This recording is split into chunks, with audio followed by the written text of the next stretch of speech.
Okay, here we go. Hello. Good morning, afternoon, or evening, whatever time it is you're watching this. This is a video for integrated skills in English at Tokyo University of Science. This is for both Thursday period 3 and Friday period 4. This is just one of our usual videos where I discuss some of your comments and posts to our recent Q&A discussion questions. This is a video being made for class number 5. Hopefully this video makes it out to you on time. For some of you, it might not be due to my limited access to recording studios. I just can't do this at home. And sometimes it can be difficult to get out to campus. What with limitations on access with the you-know-what is happening around the world.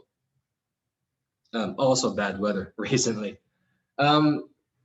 So today, I'm just going to go through the lettuce page. I'm going to review some of your responses to our most recent discussion question, which was on class 3. Class 4, we had no discussion question. We kept class 4 very simple. So this is for class 5. Class 5 has a more complicated question. It is a more complicated concept. So I do want to take my time and discuss that one. So let's just begin right there with things as they are. I'm going to go to our lettuce page. And first of all, we will look for class 9960642. That is Thursday, period 3. 642 is right there. Pulling that one up, and I will share my screen and review some of your commentary. So looking at our page as it stands, we have material for most of our classes, class 1, class 2, and class 3. Both of those classes had companion videos. Last week's class 4, did not. Class 4 was very, very simple. Perhaps it was too simple for you, but every now and then, I think everybody appreciates a little break in the amount of work they have to do. Today is class 5, so we have your PowerPoint guide, your book discussion forum, and our new question. And as soon as this is finished recording and processing, I will make a link to our YouTube lecture. With it being this late in the semester, we also should have a test that is due. I don't know if I have one queued up for this class yet or not, but I will take a look at my material, see what I have accomplished, what I have not yet accomplished. But it is about time for your first test. Hopefully I can get that out to you today or sometime this week. If not, then I'll post it for our 6th class. So don't worry about that too much. If it takes me too long to post it, I'll give you extra time to work on the test. So don't worry about that. Just worry about going through our text material, which for this class will be the Live Topics Advanced. That is our fun tropical book here. For the Live Topics Advanced for class 5, you're focusing on unit number 4. This is the speed dating unit, which is kind of fun. It's a fun concept. Today, I'm not going to go through the book with you, however. You have the book, you have the audio. I believe they all come with CDs. If you have a CD player or a CD-ROM in your computer, then wonderful, you have access to that material. But I don't really see the need for the time being to go through the textbooks and the reading with you. I think that will just get in the way of all of our progress. So we're going to limit ourselves to our discussion on our class Q&A discussion forum. And this is what we had last week. I'm going to pull this up on a new page. This was from 2 weeks ago in class 3. This was at the very beginning of the Halloween season.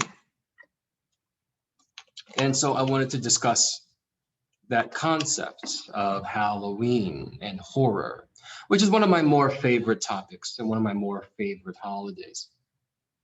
Our full question from that week was, why do we love horror? And I'll read through most of the question, not the complete question, but most of it. The question, why do we love horror? This season, the beginning of October, and the general Halloween season, it's natural to think about horror, films, stories, imagery, etc., and why it is appealing. Many people enjoy consuming this kind of genre. Indeed, many people cannot get enough of it. The horror genre has delighted audiences and entertained our basest instincts with gore, monsters, insanity, and the supernatural. Supernatural happens to be my more favorite of the horror themes.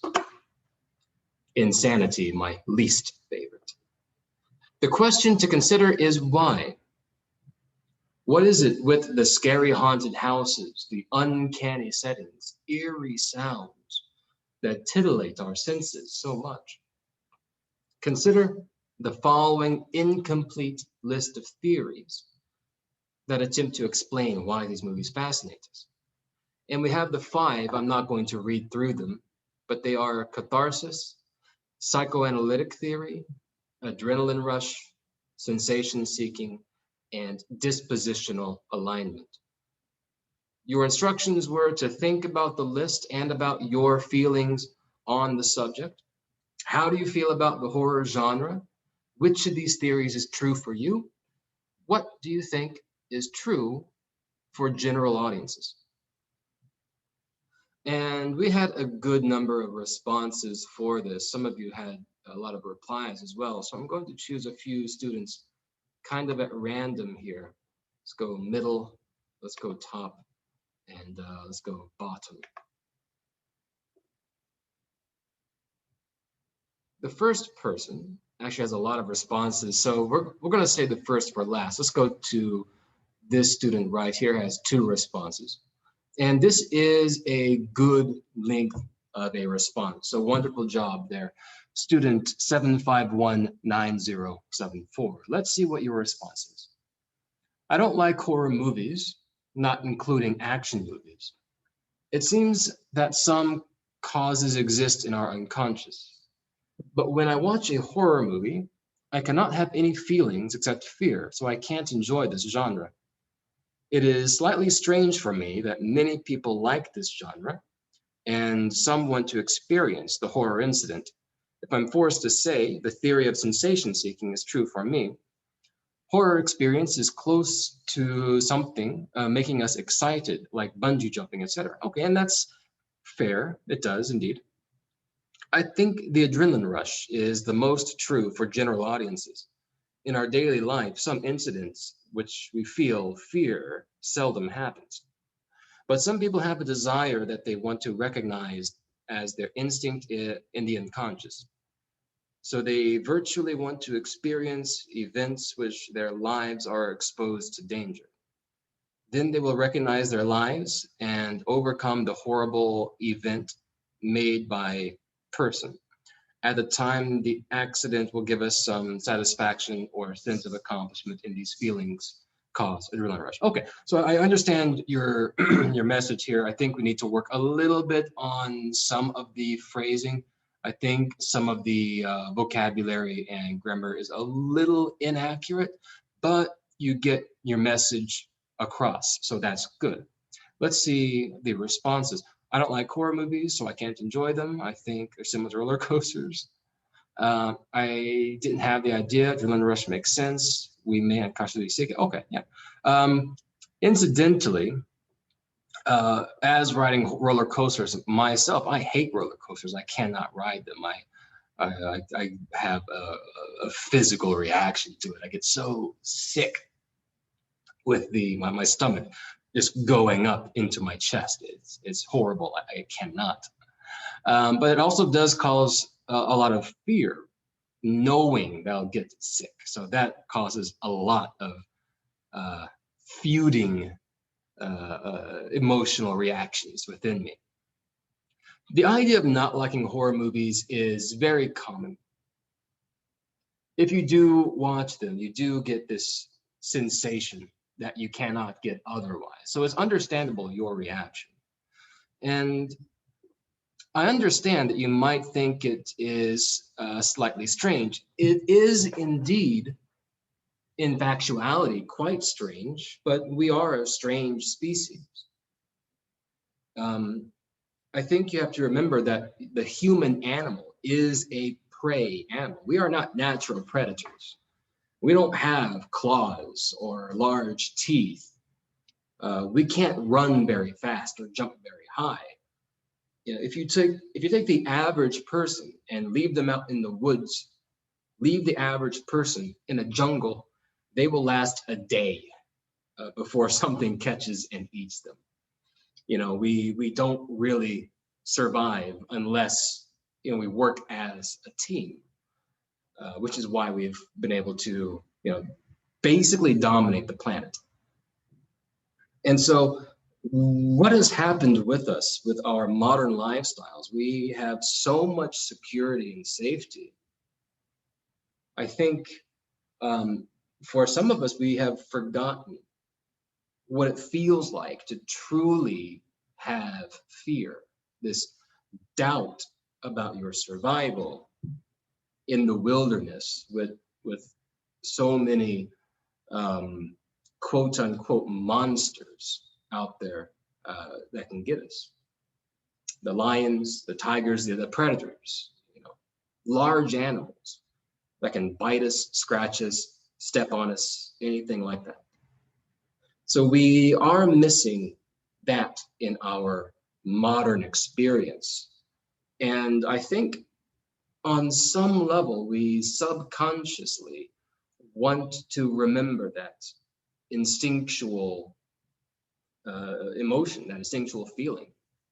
So I think that is why people turn to seek sensations that we can't have in our average everyday lives. Let's see what 7519041 has to say. I think people want to experience something special or know stories about things that you've never experienced or imagined. Horror things matches this term. Moreover, horror is often unscientific thing, so people's curiosities become big. For these reasons, people love horror. Okay, so it's a little bit unclear, especially as to which of the theories that we're discussing with this, but certainly it is the desire to experience something special or something rare, this prey-like instinct that we have. I'm curious to know more about this statement right here. It can be a little difficult for me to truly comprehend your exact statement. The language is a little inaccurate. So I'm curious about your perspective on horror concepts being unscientific. Certainly things like ghosts and vampires and demons and monsters are unscientific. You know, science can't prove or disprove any of these things, I think.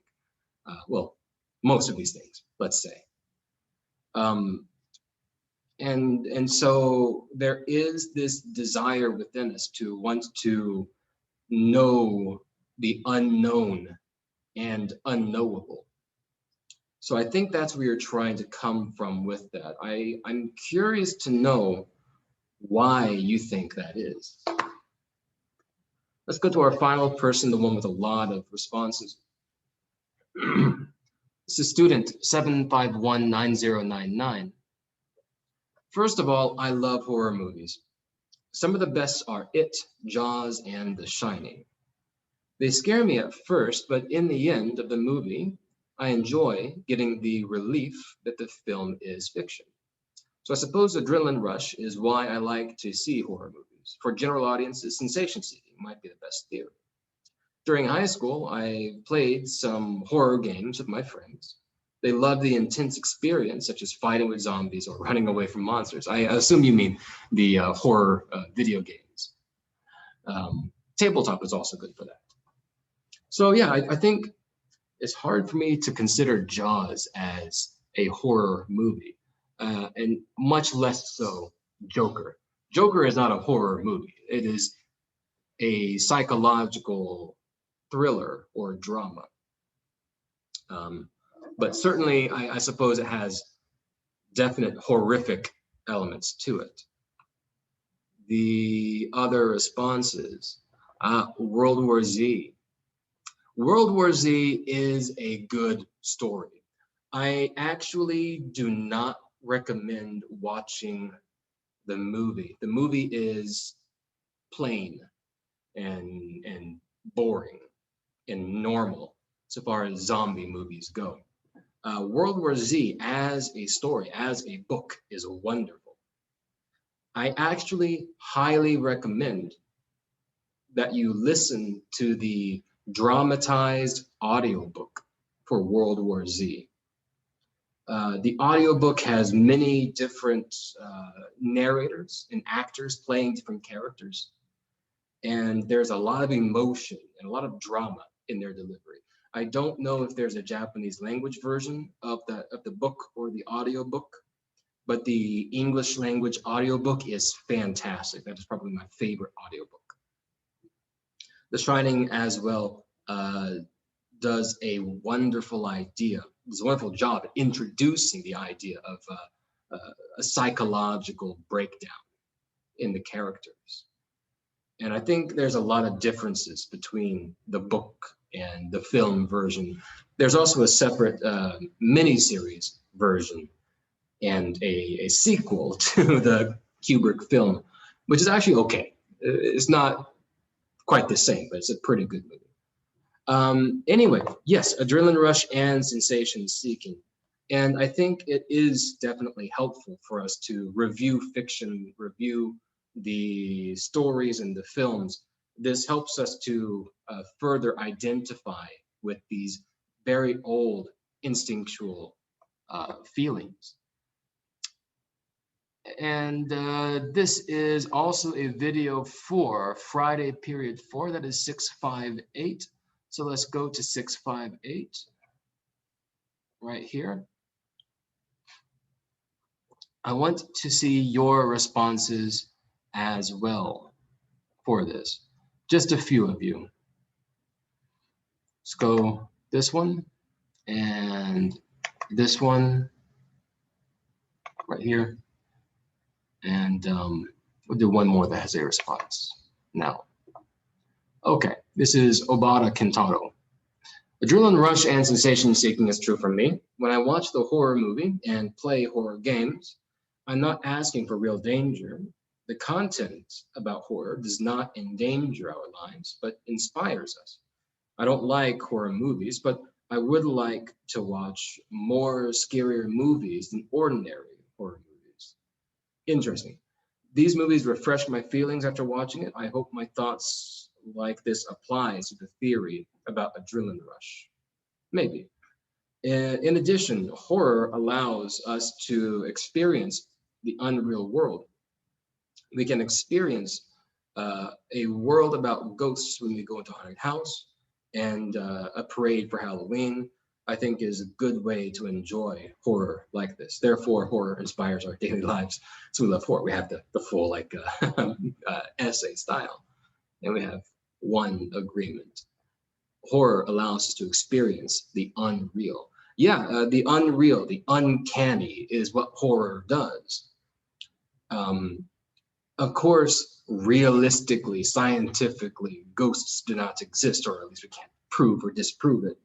necessarily, strictly speaking, but practically speaking, ghosts do not exist. Demons do not exist. Vampires, werewolves, whatever, zombies do not exist. So we do get to experience the unreal, the uncanny, and this, I think, helps us to toy with a very hidden psychological bug in our own brains. Our own mental development is very weird. We are very weird animals, using our brains the way that we do. There are things about the world that we don't get to experience anymore. We no longer experience this danger unless you are in a very dangerous job or location. If you live in the jungle, then you get to experience that danger every day. So we do get to experience this unreality. Things like ghosts and haunted houses force us to face our own ideas of mortality. The very fact that all of us one day will die, and we have to confront that fact, that we have to deal with this reality, that we have to deal with the idea that there are people outside that are different than us. So we have to face this concept. These monstrous things exist. For Yuya, Nikura, adrenaline rush. When we watch scary movies, we can face our fears, but since we know that it's just a movie, we are in no real danger. So a short span of time, we endure the terror in order to enjoy a euphoric sense of relief at the end. There are two reasons why we love horror. The adrenaline rush is one. I felt scared when I watched horror movies, but I thought this movie was not real, it's fiction. I can afford to watch horror movies. The second is the movies are unusual. If you live an ordinary life, it is an attraction, those scary movies. And I think this is perhaps one of the more true things we can say about the modern human. Perhaps the most monstrous or the most terrifying thing for us to do is to live ordinary lives. So we are very much attracted to this concept of something that is scary. Lives are ordinary, and we desire the unordinary. We desire to experience, to some degree, a sense of abnormality. It's not that we want to face this fear. It is not that we want to face these dangers. It is not necessarily that we want to face abnormal people or situations. It's that it takes our concepts of the world and it inverts everything. We are, by and large, or at least within a certain perspective, we are the dominant species on this planet. So what happens when we take this dominant species and we turn them into prey animals once again? How do we respond? The last person I'm going to review is Nao Kageyama. A decent linked answer. The theory of adrenaline rush is true for me, and I think it's also true for most general audiences. I like Child's Play. It's a fun one.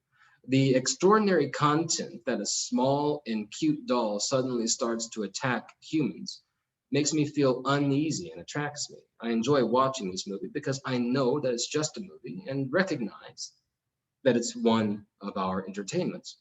However, I don't like scary movies made in Japan because I think the content of the movie is very real and it may happen to me. Now, that's an interesting statement. When we watch the scary movie, we can forget our daily lives. So I think that people watch them in order to experience something out of the ordinary. There's that idea again. The extraordinary experience attracts a lot of people because we are in no real danger and we can enjoy a euphoric sense of relief at the end. So I think that's why we love horror. Now you have a lot of interesting comments right here and following up with agreeing with your own concept, naughty, naughty now, do not respond to your own concept. You have a lot of interesting concepts in this. I do find this quite interesting. Now, I do not make any claims to be an expert on Japanese cinema. I like some films made in Japan. I like some Japanese movies. I used to love anime when I was a kid. When I was in high school and college, I loved the hell out of some anime and manga. Now that I'm many years older and I've read so many novels and seen so much good work of fiction, both on the page and in film, and I've lived in Japan for 9 years and counting, and I'm much older and much more jaded. I don't really pay that close attention anymore, I'm afraid. But it was my understanding that a lot of horror films made in Japan were a little less realistic. The concept of ghosts, I think, as an example, the most famous Japanese films, of course, would be The Ring and Ju-on.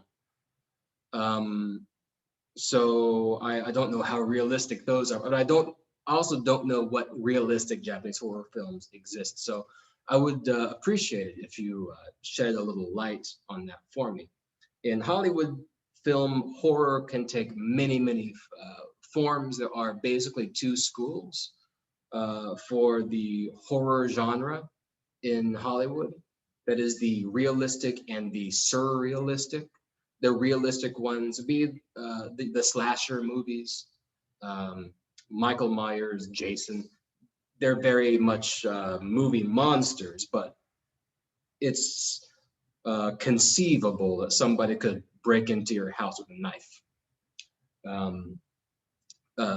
Saw is another one that is, again, kind of unrealistic in a way, but the idea of somebody catching you and torturing you is realistic enough. It's something that can't happen. The surreal school of the horror genre is more along the lines of your ghosts and demons and monsters, vampires, whatever. So that sort of thing is very much unreal, surreal, things that cannot happen. Child's Play is another good example of that. The creepy doll that can kill you or torment you when you turn your back. That is a very surreal concept. But there is an idea about the subversion of form with the creepy doll, the absurdity of it, and the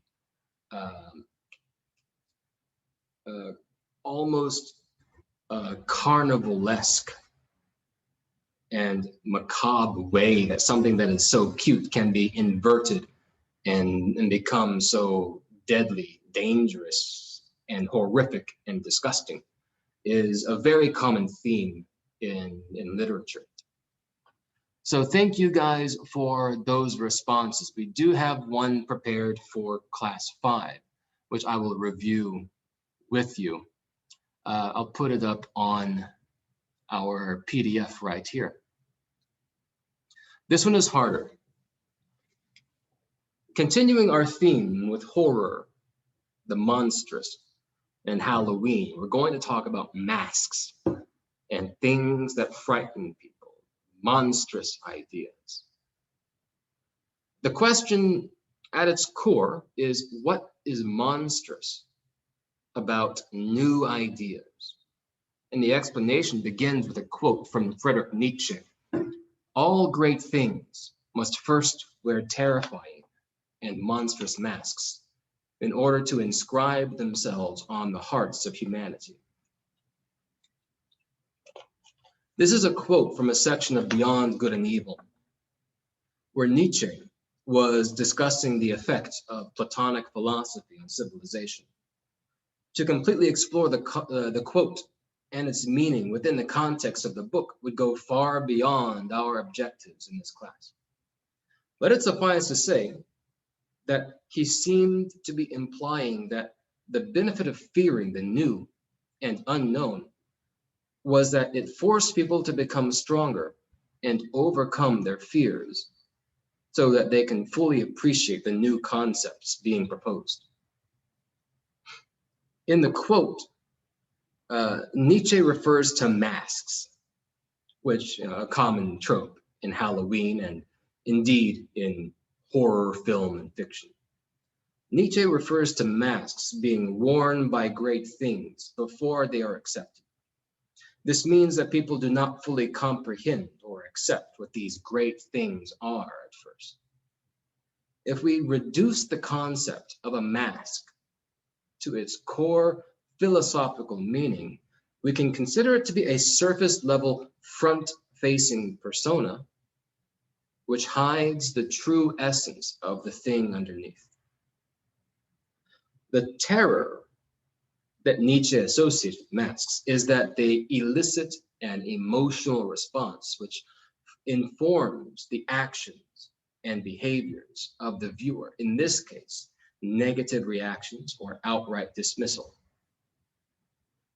The quote itself can be interpreted to mean that great things do not appear beneficial when they are first encountered. In fact, quite the opposite. They seem sometimes unsettling, perhaps terrifying.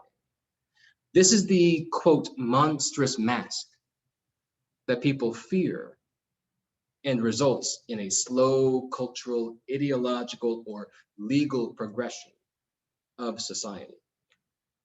We have some examples here.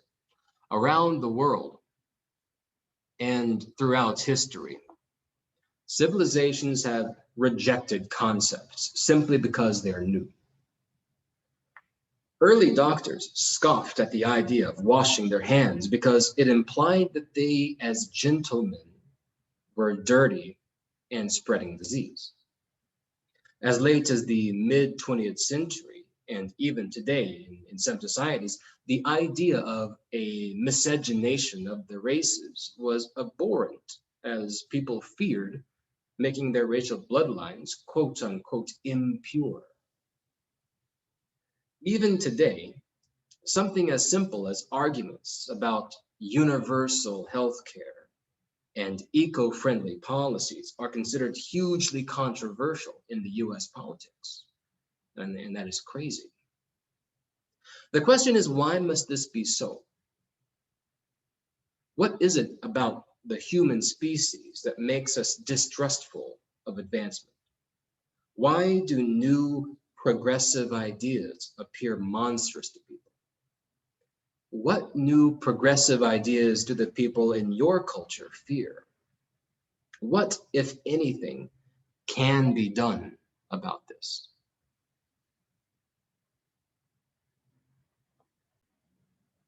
So I'm using this concept, this quote, to talk about the idea of masks. And the quote itself is talking about new things, great things, wondrous things. You know, the examples that I gave you, the early doctors scoffing at washing their hands. Hand washing is a wonderful, great thing. And we know that now more than ever with the pandemic. The miscegenation of the races. This is people from different racial groups joining, marrying, and having children. It was considered to be abhorrent. You know, the blacks and the whites must not intermarry or interbreed, said many racists and slave owners in early America and around the world, in apartheid South Africa. And there were issues with that in parts of Asia, parts of Europe, parts of Africa, parts of every single continent that had any degree of diversity.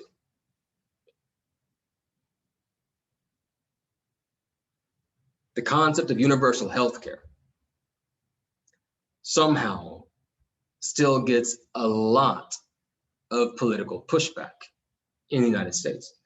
right now, as I record this video, they are battling out in the courts. They're trying to get a new member of the Supreme Court to do away with the Affordable Care Act, which in itself is a half measure, nowhere near universal.